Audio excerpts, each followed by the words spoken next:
Hello everyone, welcome back to my YouTube channel mystical tarot reading. और आज हम देखेंगे कि हम सभी का कल का दिन 19th ऑफ अप्रैल 2024 कैसा जाने वाला है।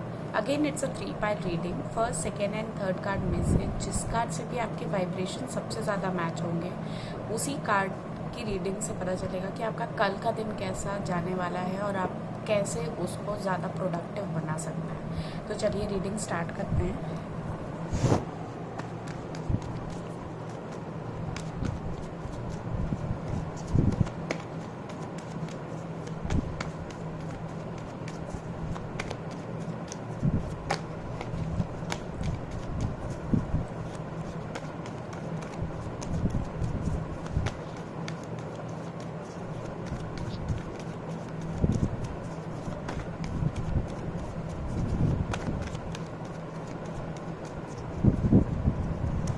कार्ड नंबर 1, ये हमारा कार्ड नंबर 2 और ये हमारा कार्ड नंबर 3।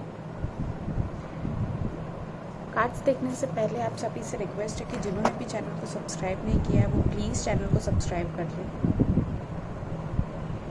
तो जिन्होंने फर्स्ट कार्ड सेलेक्ट किया था उनका कल कुछ ऐसी चीज़ सामने आ रही है, कोई चेंजेस आपकी लाइफ में आ रहे हैं जो कि आपको छोड़ने ही पड़ेंगे ताकि आप आगे फॉरवर्ड मूवमेंट पॉजिटिव कर सकें, वरना हर एक चीज़ ख़राब होती दिख रही है, आप किसी एडिक्शन में फंसते हुए दिख रहे हैं, हर एक चीज़ स्पॉइल होती हुई दिख रही है, जिससे कि आपकी लाइफ का काफ़ी एक इम्पॉर्टेंट हिस्सा आप खो देंगे।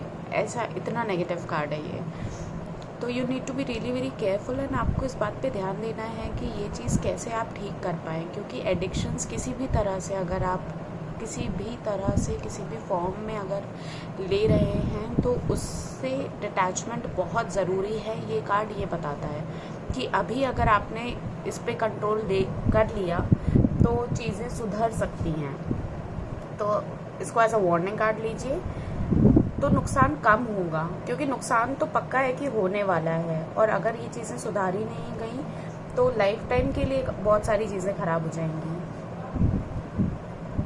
आप किसी भी चीज़ से इन्फ्लुएंस हो सकते हैं, वो कितनी भी नेगेटिव चीज़ हो सकती है।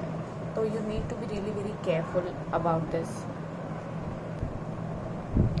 आपको मटेरियलिस्टिकली सोचना अब ख़त्म कर देना चाहिए। फिजिकल प्लेजर्स की तरफ अब आपको ध्यान नहीं देना चाहिए। अब आपको ये सब चीज़ों को छोड़ना पड़ेगा, तभी जाके समझ में आएगा, क्योंकि आप अब बिना दिमाग लगाए उन चीज़ों में इन्वॉल्व हो रहे हैं।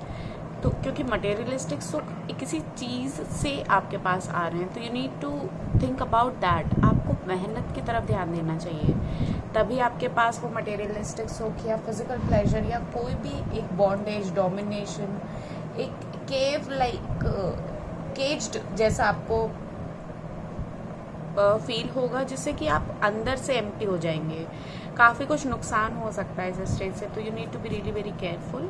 If it is a yes और no question then it is definite no, क्योंकि आप कहना चाहिए कि अपनी चीज़ों को, जो फ्रूटफुल चीज़ें हैं जिसकी वजह से आप ये लग्जरियस लाइफ एंजॉय कर रहे हैं, ये प्लेजर्स आप एंजॉय कर रहे हैं, वो सारी चीज़ें आपसे अपने आप धीरे धीरे ख़त्म हो जाएंगी, क्योंकि you are not focusing on the main part of your pleasure.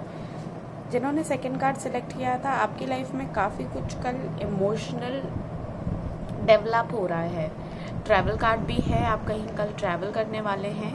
And if it is a yes और no question then it's a definite yes for a temporary basis.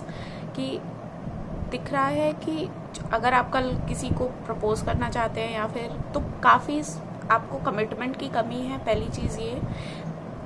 तो you need to be really very careful and इस decision पे आपको थोड़ा सा focus कर लेना चाहिए, सोच लेना चाहिए और कमिटमेंट ले आना चाहिए, वरना एनर्जी पूरी है और दिन अच्छा ही जाएगा। काम, इमोशंस और पैसे से रिलेटेड दिन फ्रूटफुल है। जिन्होंने थर्ड कार्ड सेलेक्ट किया था उनकी लाइफ में कोई कंफ्यूजन आता हुआ दिख रहा है। पैसों को लेके कोई जिगल है कि ये काम बनेगा नहीं बनेगा, या मुझे ये काम करना चाहिए या नहीं करना चाहिए, and it's something related to this. ऐसा कुछ रहेगा आपकी लाइफ में। तो आप या तो उस डिसीजन को थोड़ा पोस्टपोन कर दें, या तो काफ़ी आपको सोच समझ के स्टेप लेना पड़ेगा। उसमें चिंता की बात नहीं है, प्रोज एंड कॉन्स देखने के बाद ही चुनें, क्योंकि जो भी आप चुनेंगे वो बेटर ही होगा, उससे आपका पैसा कहीं डूबेगा नहीं। तो this is the reading for 18th of April 2024। अगर आप में से किसी को भी कोई पर्सनल रीडिंग करवानी हो तो आप लोग डिस्क्रिप्शन में दिए हुए इंस्टाग्राम आईडी पे मुझसे कांटेक्ट कर सकते हैं। I am there to help you. And video पसंद आए तो वीडियो को लाइक, कमेंट एंड शेयर ज़रूर कीजिएगा। Thank you so much guys, have a great day.